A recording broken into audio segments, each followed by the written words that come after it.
Time and place is everything, especially in marketing. But today there are millions of messages per minute and not enough hours in the day. How do you catch your target audience's attention? One word, LinkedIn. LinkedIn can help you speak to the right people at the right time. LinkedIn has become number one in B2B advertising in the US. With LinkedIn, you can stand out against your competitors, nurturing customer relationships and growing your brand. LinkedIn delivers you quantity and quality. Its targeting tools allow you to reach precise audiences down to their job title, company name, location, and more, which means your ads are being seen by those who matter most. Scale your marketing and grow your business with LinkedIn advertising. As a thank you to their customers for helping them grow 3 times faster than their competition, LinkedIn is offering a $100 credit on your next campaign.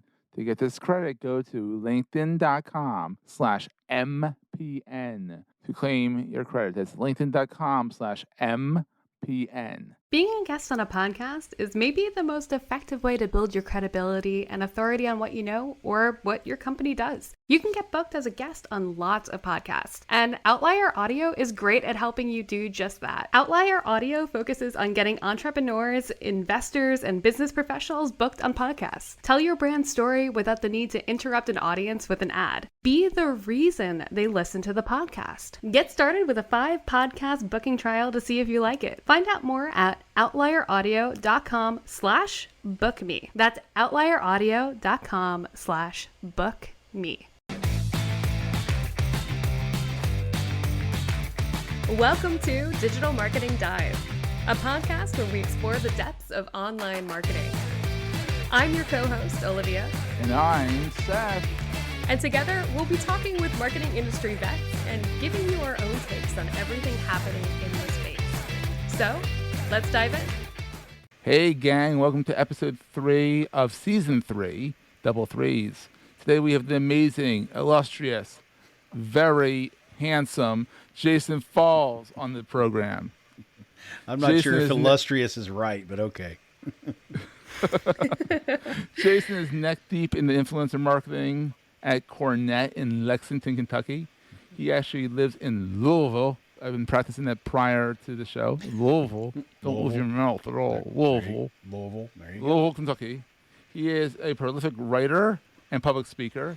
He's also the executive producer of the Marketing Podcast Network, which we are on right now. So he doesn't sleep, apparently. and the guy also knows way too much about whiskey. Yeah. I mean, he should do a podcast on whiskey and marketing. Ooh.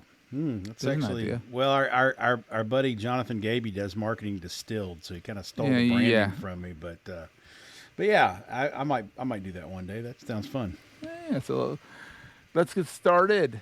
Let's get this out of the way first. You're the executive producer of the Marketing Podcast Network. Full disclosure, we're on the Marketing Podcast Network, so it's Entrepreneur's Enigma. How's MPN coming along? I think it's coming along really well. I mean, we're 6 months old. We've got 28 total shows. 26 of them are live. 2 of them are actually in development. So we've got new podcasters coming online soon. Out of the 28, there's 2 of them are not opted into our ad network, which I'll get into in a minute just to explain to people what that is. They are thought leadership podcasts, and they don't want ads in their shows. And so we have that option for people too. So we have 2 of those. 26 of them are on the ad network. And so basically the premise of the Marketing Podcast Network is if you have a marketing related show and you want to monetize that show through network advertising, we will, if you'll put 2 advertising insertions in your podcast, it can be pre-roll, it could be mid-roll, or one of each, 2 on the front, 2 in the middle, or 1 in each place. Then we will cover your hosting. You don't have to pay for hosting. We'll put you on our hosting platform, and you'll get an even revenue share with all the other podcasts on the network for our advertising. And so 6 months in, the people that were with us all the way through Q1 of this year got about $45 payout. And I think, if I'm not mistaken, that's $45 more than they ever got paid in advertising for their podcast. So, well, yeah, well, you got to think about it also is you're not paying for the hosting. So you add that onto it. yeah. That And, you're saving, it's great.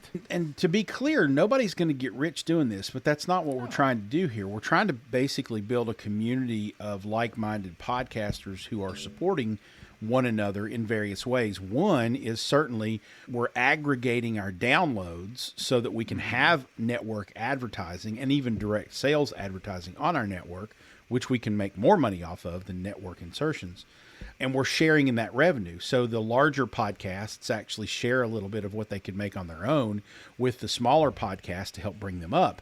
But we also cross promote one another, and we have monthly creator calls. We have a Slack community, so we're constantly mind sharing, brainstorming together, and Oh, it's helping fantastic. one another The out. Slack alone is fantastic. Like initially, I remember when we first started, it was like, oh, it's just going to be a quick thing for Jason to kind of just tell us what's going on.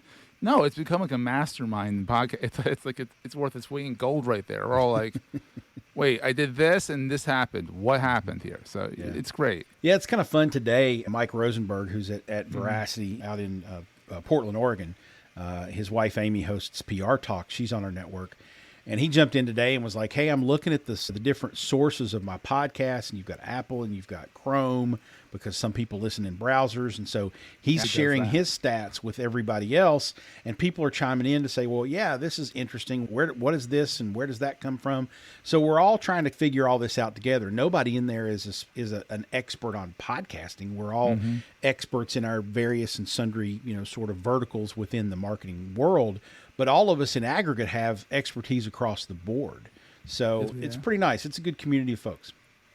Yeah. So, Jason, like MPN is a pretty unique approach to a podcast network. And I would just love to hear a little bit about how you came to creating the network, what your background was in, and I guess like some of the highlights of being able to bring this community together in the way that you have. Sure. So I was on a network previously, and it was more of a broad business network. And the promise there was, we're going to cross promote you to the other shows and you'll be able to share in the ad revenue.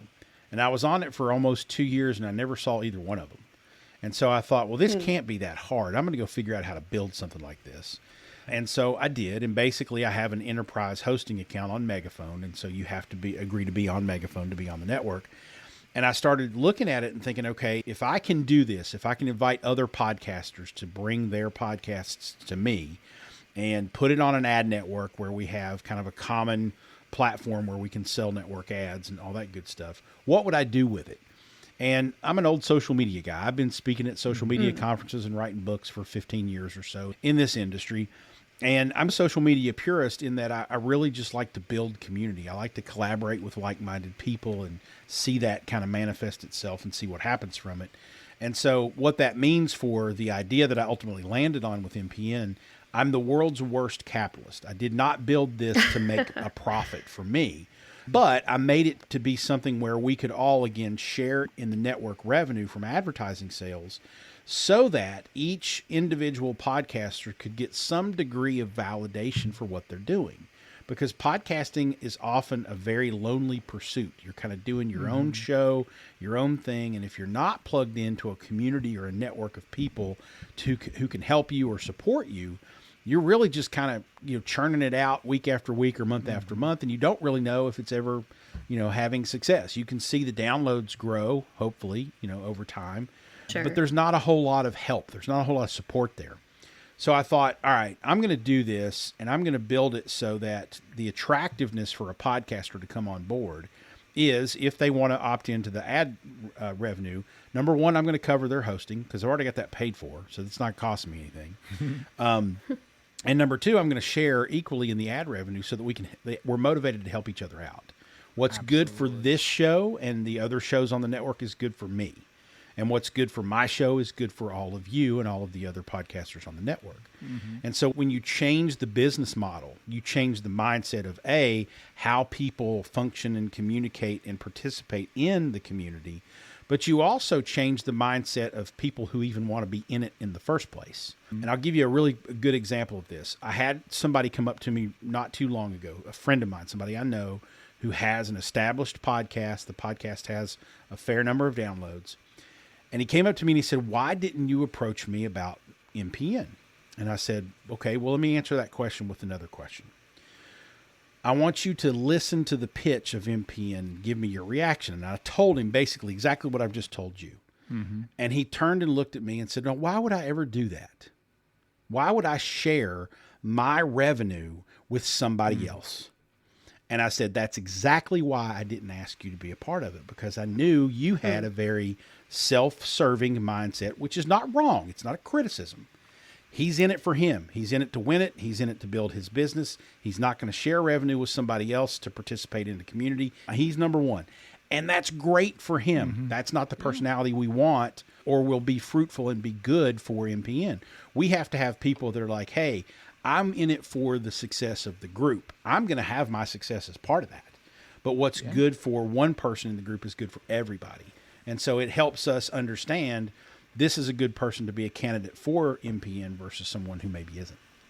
And at the end of the day, my hope is that we build up a really interesting community and a really interesting network where everybody grows consistently over time. So everybody gets a little bit bigger. The profits get a little bit bigger, et cetera. Again, nobody's going to get rich at it, but we're going to have fun and get that validation we need.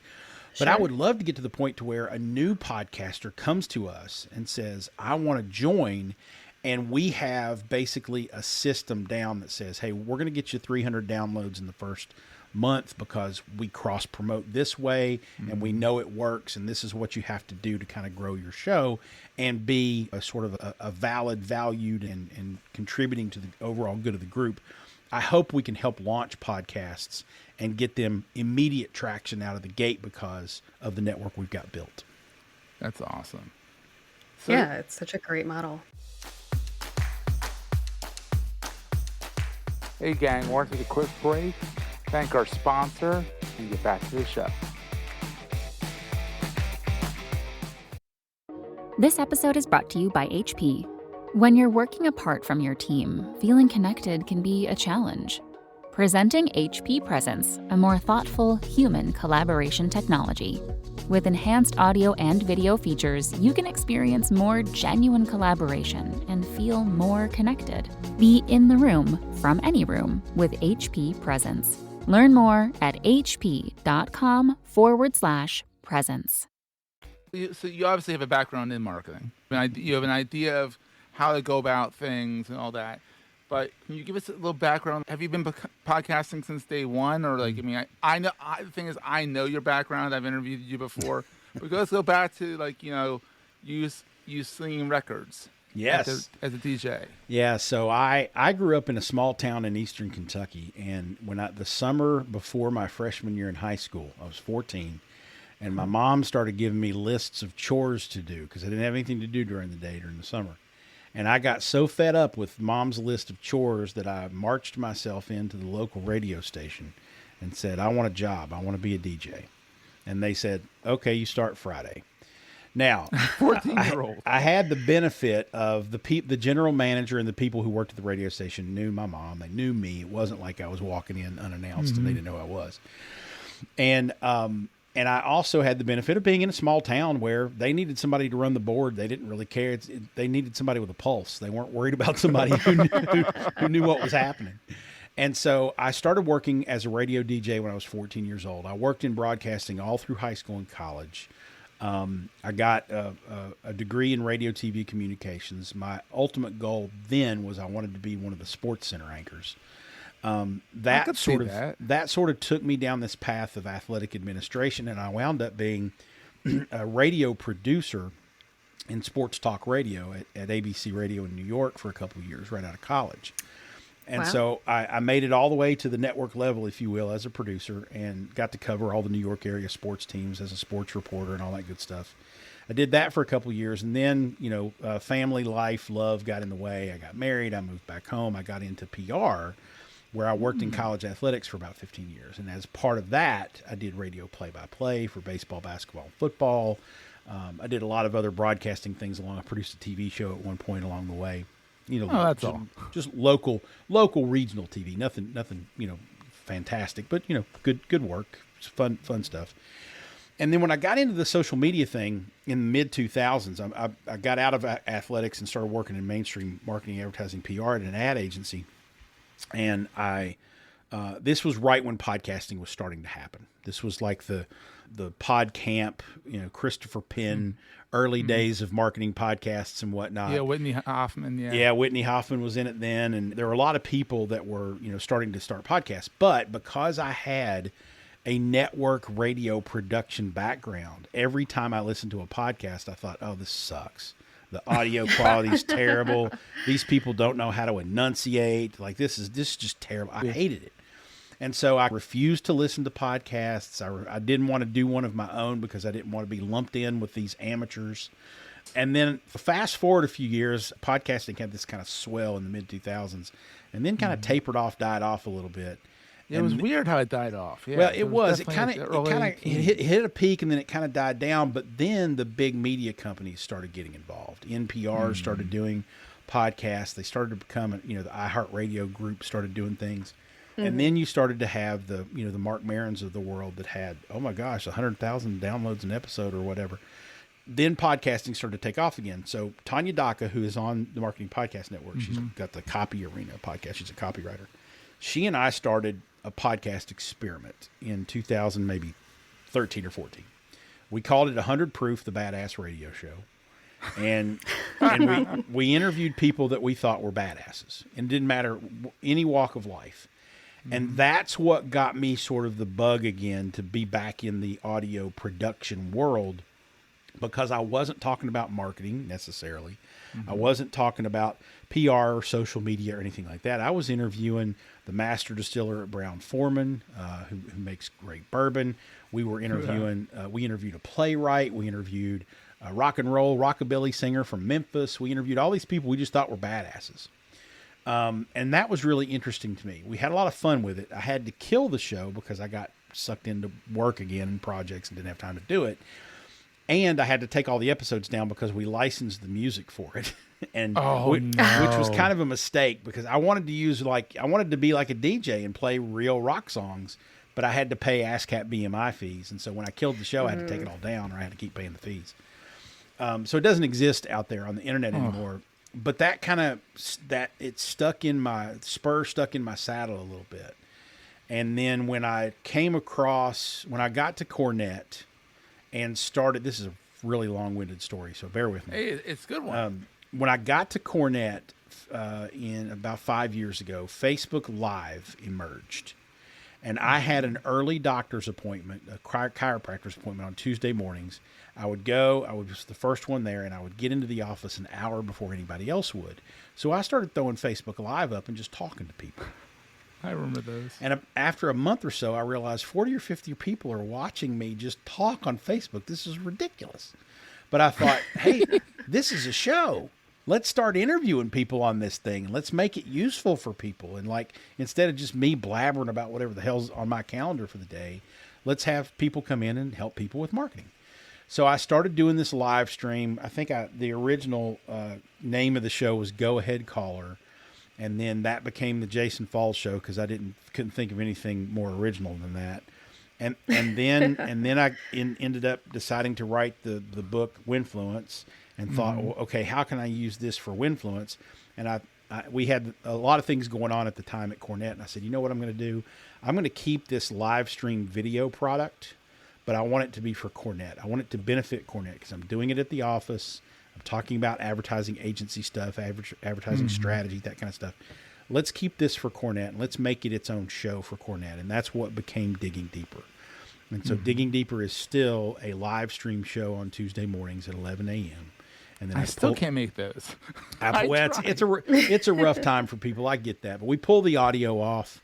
It's on YouTube, and we also pull the audio off as a podcast. And then I took my original RSS feed from pulling off the audio from the old Jason Falls show, and I basically repurposed it as Winfluence, the influence marketing podcast. And so now I'm doing the live stream show for Cornette, which I've been doing for 2 years. And I've been doing Winfluence technically for 2 years or a year and a half or so. But the Jason Falls show episodes go back like 3 or 4 years. Wow. So I have these 2 podcasts, and then I produce one for my boss at Cornett, Christy Heiler's on the network too with Own It, which is a great show. And then I dabble in helping a couple other people out too. So Your dad has a show on the network. my dad has a show. It's technically not on MPN, although it is on our hosting plan. My dad, in his retirement, decided that he's going to do a daily live stream show and podcast about the cruise industry. It's called So it's about as crazy as his son here. It's called Travel and Cruise Industry News, and he basically does a news show about cruises and the news of the cruise industry. He has guests come on who are other cruisers, cruise heads, whatever you call them, and they talk about cruising.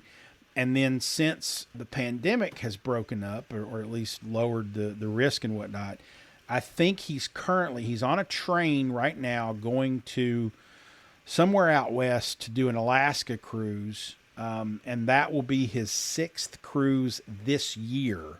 Oh, and, wow. And we're only in the first week of May when we record this.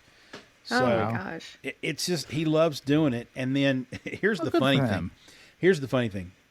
So I guess it was about 2 months ago, he surpassed me in terms of number of followers on Twitter. Oh, wow. And that was a little bit of an ego blow because I've always had a fair number of followers on Twitter. And so he passed me. Now, of course, I'm the one who taught him what Twitter was, showed him how to use it, all that good stuff. But then about 2 weeks later, he calls me and says, "Guess who's coming to my house next week?" And I was like, "Who's coming to your house next week, Dad?" And he said, "A reporter from the New York Times. They're going to do a feature about me." And I was like, "Are you kidding me?" So awesome. Last week or 2 weeks ago, it was featured on the New York Times. This New York Times reporter came to his house in Central Virginia and watched him do his show and interviewed him about how he loves cruising and cruises, and then met him in Miami and went on a cruise with him. Oh, wow. Oh, my God. And they basically recorded a podcast for the New York Times. It's an audio piece plus a written article, and he was featured on the New York Times a couple weeks ago. And so my dad has more Twitter followers than me, and he's been featured in the New York Times, and he's been doing this for a couple of years, and I've been doing it for 30. And I don't have either one of those. The old man. You got to be proud of your old man. Come on, that's pretty cool. Yeah, he's But you hear that advice that it really pays to niche down when it comes to marketing, repeated over and over again. But what a wonderful example of that. It even gets more niche than that because he talks about travel and cruise industry news, which is, a subset of travel and cruises. But his blog, where he writes articles and whatnot, is accessadventures.net, and he talks about accessible travel. So he's actually on a motor scooter because he's got really bad back issues and whatnot, and also is on oxygen because he's got all kinds of health problems. But so he needs accessibility wherever he goes. Yeah. So that's his kind of blog, and certain specific content that he does on YouTube and whatnot is about that. But then he also does the more broad travel and cruise industry news, which And he's retired? he's retired. I'll give you one guess what his job was before that. Doesn't have anything to do with travel. Well, it has a little bit to do with travel, but not specifically travel. What's the weirdest thing you could think of a guy doing for a living? A clown? He's not a clown. I knew you were going to say clown. Well, my dad's a clown, but not in the sense of wearing makeup and stuff. My dad owned a funnel cake trailer. What? And he would drive around to sporting events and sell funnel cakes and fresh squeezed lemonade. That's what he did for about 10 years. Wow. Dad's nuts, man. He's off in his own little world. So let's see if we can get a segue in here. So you wrote the book, Winfluence, and you have a weekly podcast by the same name. So you know a little thing about the two is an understatement.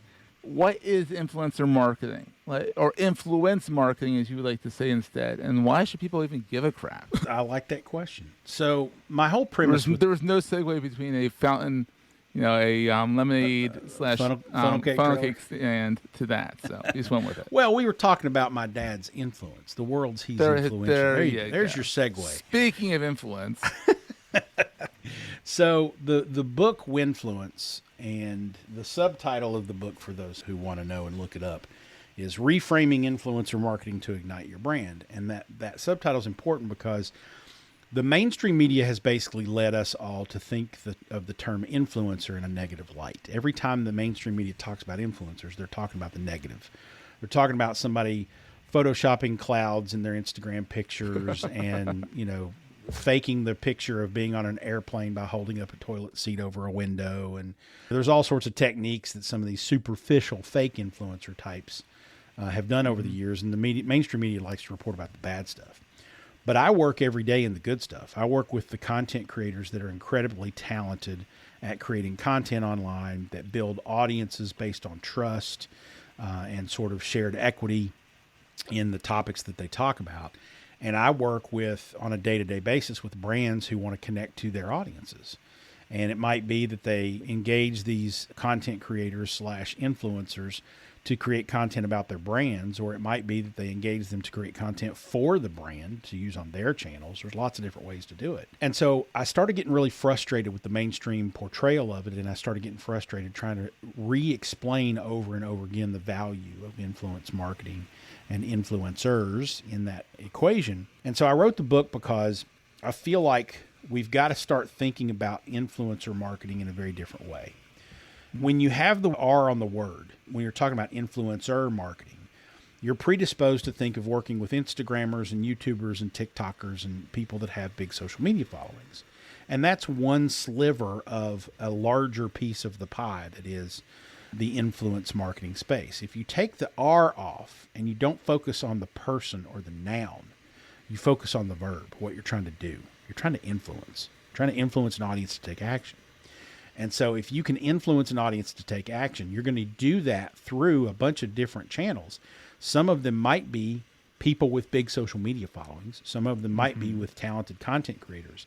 But it might also be that you got to work offline too. And so the analogy I like to use is if you are the parent-teacher store in Lexington, Kentucky, then the big influencer down the street who has 450,000 followers and posts pictures of herself putting on lipstick every day isn't going to do you any good because like 0.1% of her audience is in Lexington, Kentucky. The influencer that you need to really engage with is the president of the local PTA or a local dentist who talks to parents every day, or there's lots of different variations of that theme.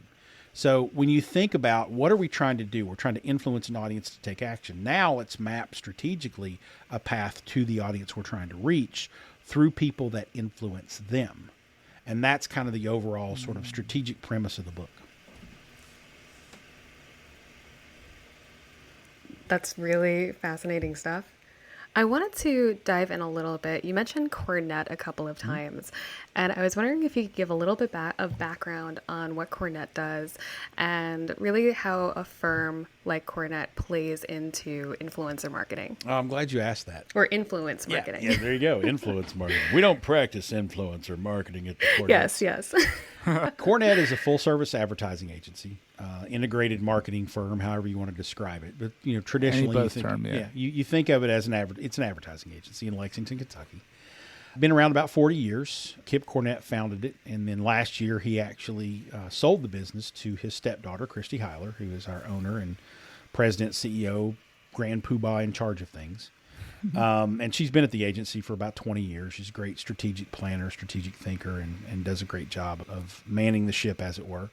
I like to tell people Cornet is an advertising agency in Lexington, Kentucky, not a Lexington advertising agency, because we're not local. We don't do the local bank. We don't do the local car dealership. We don't do a local lawyer. We work with Tempur-Pedic, Sealy, Stearns & Foster mattresses. We work with A&W restaurants. We work with GE appliances. We work with Busch Light. Wow. We work with a lot of larger brands.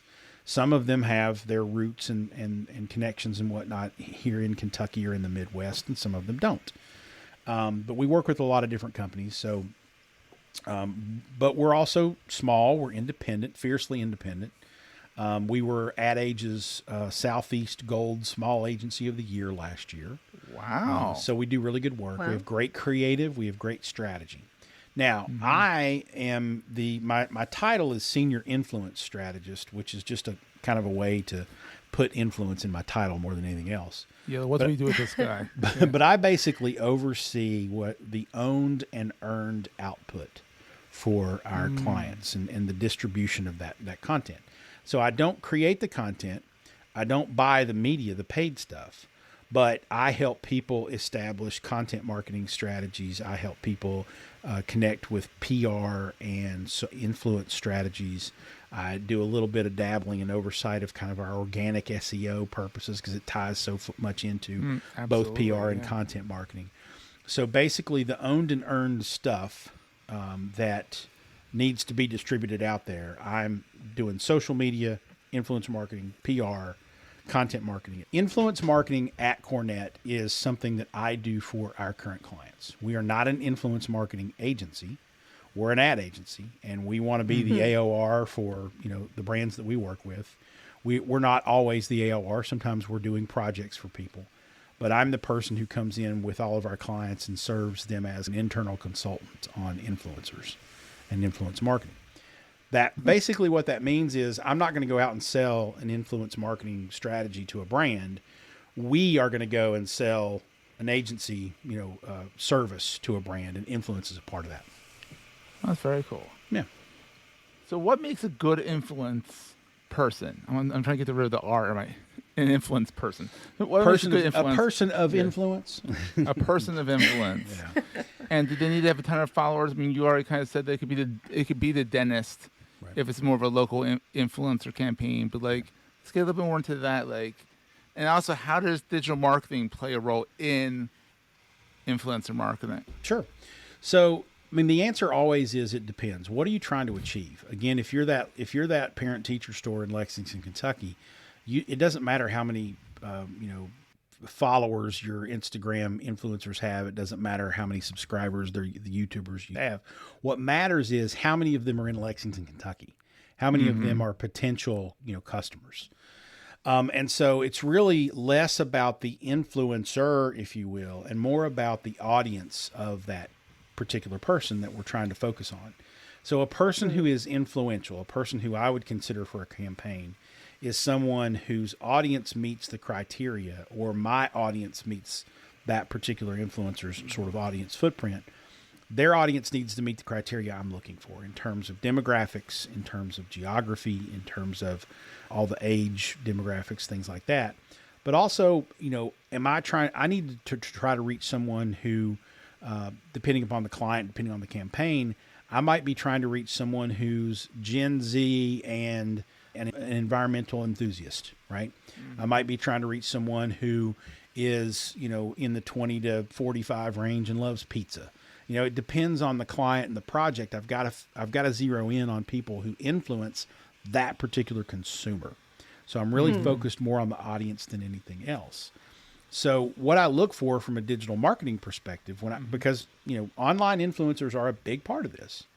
Yeah. I look for the number of audience members that they have in the demographic and or geographic footprint I'm trying to reach. And sometimes that's not that's not easy to figure out. But I try to trajectories and do some math and figure out, okay, this person's 35% of their audience is in Chicago, and we're trying to reach people in Chicago, and 52% of their audience is 24 to 25 to 54. And so I do all these calculations to figure out how many people am I going to be able to get in front of. And then from the sort of reach, if you will, number that I come to, I look at the engagement rate.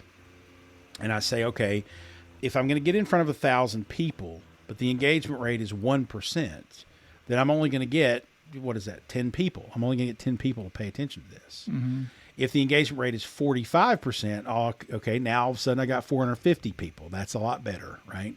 Mm-hmm. I try to break that down and say, how many people am I actually going to engage with this content? Mm-hmm. And then from there, how many of those people can this influencer or this person ultimately motivate to take action? Now that number is almost impossible to figure out unless you're working with a creator who keeps track of their conversion rates and things like that. So there's a little bit of art to it, but there's a little bit of science to it. And it's kind of laying both on top of each other and figuring out who follows this person, what topics do they respond to versus what they don't respond to. Do they meet the audience criteria we're looking for, and how many of them can this person motivate to take an action? That's wild. Yeah, I mean, that's really interesting. It sounds like to me, just to kind of bring this back to the anecdote with your dad, that like if you were doing a marketing campaign, it almost seems your first thought could be someone like the Kardashians because they have such a huge reach. But if you're operating in something like the accessible cruise market, how helpful is that like follower base going to be for you? Yeah. You know, instead, maybe you'd want somebody that is like your dad. Exactly. I mean, if you sell a product that is relevant to disabled people who like to travel, my dad's probably your number one influencer, you know, because he's got content that serves that audience, and he's in that audience. You know, like if I told him, I said, when he said I'm going to have to buy a scooter if I want to go on cruises, I was like, you shouldn't buy a scooter. You should reach out to the scooter companies and get a deal, get sponsored. Yeah, totally. Because and have like racing stripes on it and like little patches. Exactly. You know, get him to donate one in exchange for a sponsorship. I don't think he followed through on that. I think he took that out of my inheritance, I think is what he did. But, there you go. Yeah, it's another grievance I have with him, I guess. So Jason, where can people find you? Like, I mean, obviously they look up Jason Falls. You're everywhere, but like, other than that, like, where do you want people to find you? I'm really all the social networks at Jason Falls. I'm Jason Falls everywhere. There's a politician in North Carolina who hates me because he cannot rank anywhere on search for our name, but that's okay. He's a conservative and he won't send me a yard sign, so screw him. I spend probably more time on LinkedIn and Twitter than other places, but I've got the podcast. I've got content on the blog, jasonfalls.com. So I'm pretty much everywhere and generally responsive to people. So reach out. Yeah, absolutely. Jason, this has been so much fun. And yeah, thank you so much. I'm absolutely glad to be here, and I'm glad you guys, this show, along with Entrepreneur's Enigma, were, you know, two of the first cornerstone pieces of content on the Marketing Podcast Network. So I'm glad you're here, and I'm glad we're doing this together. Yeah, we finally got started too. I think we were trying to start this in November, and we guys finally started in end of April. Well, hey, it works. You're doing it. You're doing it. It's just about creating the content. The rest of the archives are there when you don't have something new. That was an adventure too, getting all the archives, the 3 seasons of archives in there. Thank you, Jason, for that. No worries. That's what we're here for. But yeah, people who listen to the Digital Marketing Dive now have a reliable place to go to get all the archives when you're down and when you're not down and you're churning out new stuff. They got great stuff to listen to. Exactly. I think we're actually technically on like 73 episodes of this. That's great. What's ironic is Entrepreneur's Enigma's first season is going to be 65 episodes. It's a gift that keeps on giving. It keeps going. Once you get into a rhythm with these things, man, they tend to take off. Yeah, I'm going to have to make that end at 65 because I need a break. Jason, thanks for being on the show, and it's always so much fun. Olivia, Seth, thank you. Hey, that's it for today's episode of Digital Marketing Dive. Our show was edited and produced by Seth Goldstein, with a little help from me, Olivia Cizzini. We are so thrilled to be part of the MPN podcasting family. Be sure to subscribe to our podcast wherever you're currently listening to this podcast. And if you like what you heard, drop us a review. It really helps us a lot. Until next time.